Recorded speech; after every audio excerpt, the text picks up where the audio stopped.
अभिषेक, कानूनी जेरें जब होती है तो फैसला साक्ष्यों सबूतों के आधार पर होता है और सबसे अहम सबूत ये थे जो सर्वे के दौरान वीडियोग्राफी हुई थी और जो फोटोग्राफ्स हुई थी।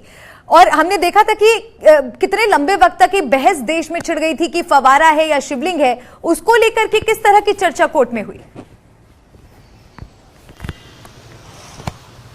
देखिए, फिलहाल तो जो बहस हो रही है वो इसी मामले पर हो रही है कि क्या ये पूरा मामला जो है वो कोर्ट में स्टैंड करना चाहिए या नहीं। अभी उन चीजों पर बातें नहीं हो रही। हालांकि हिंदू पक्ष ने इस बात को जरूर रखा था पहले अपनी दलीलों में, लेकिन चूंकि फिलहाल जो बहस है वो मेंटेनेबिलिटी पे है कि किस आधार पे इस पर बहस होनी चाहिए, तो उसमें तमाम चीजों को रखा जा रहा है। ये बात जरूर है कि हिंदू पक्ष जो है बार बार इस बात को कह रहा है कि जो जिसे फव्वारा बताया जा रहा है वो दरअसल एक शिवलिंग है आदि विश्वेश्वर का, और उसको लेकर के तुरंत जब वो कोर्ट में भी गए थे तो उसको सुरक्षित करने का, संरक्षित करने की बात कही गई थी और उसको कोर्ट के आर्डर के बाद में किया भी गया।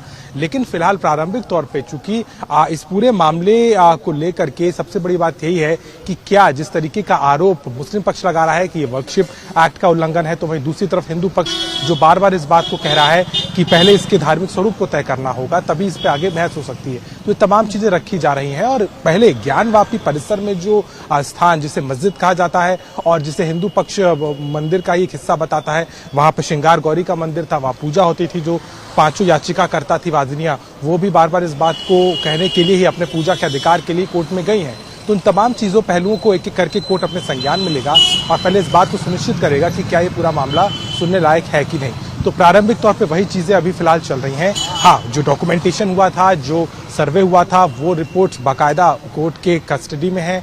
जो लोग थे, प्रतिवादी थे, जो वादी थे, उनको उसकी कॉपी भी दी गई है। लेकिन फिलहाल जो है पूरा का पूरा दारोमदार बहस इस बात पर ही है कि क्या ये पोषणीय है पूरा का पूरा केस, और इस पर आगे क्या केस चलाया जाएगा, ट्रायल होगा कि नहीं, उसको लेकर के फिलहाल की बहस है, जिसके लिए हिंदू पक्ष ने तमाम अपने तैयारी कर रखी है और उन्हीं तमाम पक्षों को आज हिंदू पक्ष कोर्ट में रखेगा। जी जी। और हम कुछ देर पहले सुन रहे थे संजय जी की किस तरह से हिंदू पक्ष के जो वकील हैं विष्णु जैन, वो ये आरोप लगा रहे थे कि जिन मुद्दों को लेकर के ये पूरा मामला है उससे भटकाने की कोशिश मुस्लिम पक्ष कर रहा है कोर्ट में।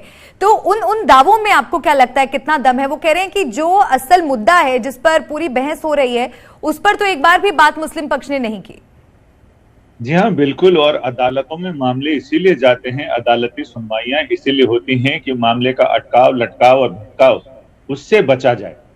और अधिकतर बार यही होता है कि मुद्दे से भटककर और कोर्ट को इधर उधर डाइवर्ट करने की कोशिश की जाती है और तमाम तर्कों, कुतर्कों, सबूत और दस्तावेज और कई सारी चीजें उसमें ऐसी होती है, कुछ सही होती है, कुछ गलत होती है। तो कहते हैं कि युद्ध और इश्क में सब जायज है। तो वही चीजें यहां भी होती हैं कि किसी भी तरह से मुकदमा जीतना है और अदालत को ये बताना है कि न्याय हमारी दलीलों पर चलकर ही किया जाए तो न्याय सही होगा। अदालत को अपने विवेक से फैसला करना होता है कि नीर क्षीर न्याय कैसे हो, यानी दूध का दूध और पानी का पानी कैसे हो।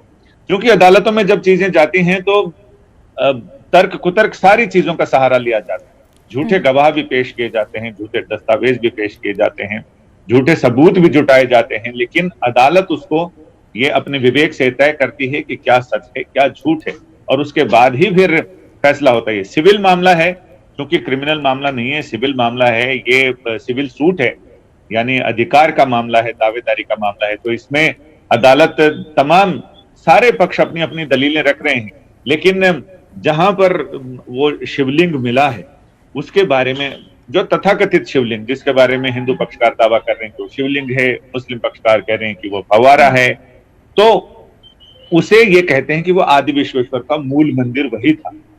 और सर्वेक्षण भी हुआ तो उसमें भी ये देखा गया कि नीचे जहां तोड़ा नहीं था मुगल सैनिकों ने, या ये तो फरमान जगजाहिर है, इतिहास का हिस्सा है, इतिहास के पन्नों में दर्ज है कि औरंगजेब ने काशी और मथुरा में मंदिर तोड़कर वहां पर मस्जिद बनाकर और इस्लाम का झंडा फहराने का फरमान जारी किया था। और उसके बाद उनके सिपह सालारों ने ये सारी चीजें उनके हुक्म की तामील करने के बाद फिर उनको एक्शन टेकन रिपोर्ट भी भेजी थी कि जहां पनाह हमने आपका काम कर दिया है, जो उनकी फरमाबरदारी हुई है वो सारा बताया। तो वो इतिहास का हिस्सा है। तो ये कहते हैं कि वहां आदि विश्वेश्वर ज्योतिर्लिंग शिव का मंदिर था और जितना हिस्सा तोड़ पाए उतना, क्योंकि हड़बड़ी में सारा काम हुआ था, जितना हिस्सा तोड़ पाए उतना तोड़ पाए, बाकी पर गुंबद बना दी, ऐसा दावा किया जा रहा है। और ये भी कहा जा रहा है कि अगर एएसआई उस पर सर्वे करे और अत्याधुनिक मशीनों के साथ उसका अगर सर्वे किया जाए तो उससे पता चल जाएगा कि गुंबदों के अंदर, जो गोल गुंबद है उसके अंदर शिखर है मंदिर का। तो अब ये तो कोर्ट के ऊपर है कि कोर्ट इसका आदेश देता है नहीं देता है, मामला किस तरह से आगे बढ़ता है। लेकिन हिंदू पक्षकारों का यह कहना है कि इस पूरे मामले में 1991 का उपासना स्थल कानून लागू नहीं होता है, क्योंकि इस बात के प्रमाण है।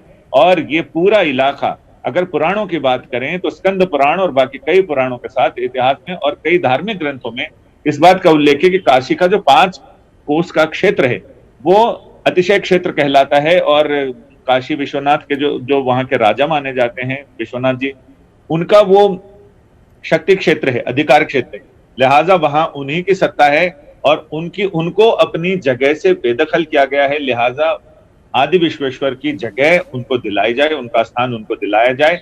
और यही प्रार्थना है उनकी तरफ से और श्रृंगार गौरी की तरफ से। उनके अभिन्न मित्र जिसको कहते हैं कि नेक्स्ट फ्रेंड, उनकी हैसियत से याचिकाकर्ताओं ने याचिका दाखिल की है और उनका ये कहना है अदालत के सामने कि विश्वनाथ जी के क्षेत्र पर जो कब्जा किया गया है उनके स्थान पर, वो स्थान उन्हें दिलाया जाए और हमें हमारा अधिकार दिया जाए। यानी याचिकाकर्ताओं का कहना है कि हमें हमारा अधिकार दिया जाए कि हम अपने इष्ट देव की पूजा अर्चना कर सकें, जो अधिकार हमें संविधान देता है।